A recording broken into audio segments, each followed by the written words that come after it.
Saudi আরবে এক আদালত হয়েছে। আদালতে দুই ভাই ঝগড়া করছে। এক ভাই বলছে মাকে আমি রাখবো, আরেক ভাই বলছে না মাকে আমি রাখবো। দোনো ভাই ঝগড়া করছে মাকে ঘরে রাখার জন্য। এরপর এক ভাই মাকে নিয়ে চলে যাচ্ছে, আরেক ভাই মাটিতে গড়া দিতে দিতে অবস্থা খারাপ। সৌদি আরবে আদালত হয় মা বাবাকে ঘরে রাখার জন্য, আর আমাদের দেশে আদালত হয় মা বাবাকে ঘর থেকে বের করার জন্য, ঠিক কি না? যুবক, তোমাকে বলছি, তোমার বন্ধু তোমার আপন নয়, তোমার বউ তোমার আপন নয়, তোমার শ্বশুর শাশুড়ি তোমার আপন নয়। এই পৃথিবীর বুকে আপন হলো তোমার মা এবং তোমার বাবা।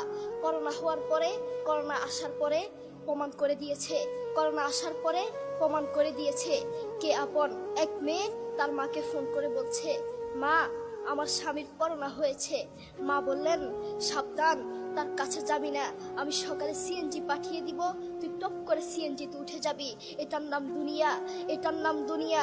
করোনা হওয়ার পরে বন্ধু বন্ধুর কাছে যায় নাই, করোনা হওয়ার পরে শ্বশুর শাশুড়ির কাছে যায় নাই, করোনা হওয়ার পরে স্বামী স্ত্রীর কাছে যায় নাই, কিন্তু করোনা হওয়ার পরে এখনো ইতিহাস আছে মা তার ছেলেকে গিয়ে চুমু খেয়েছে।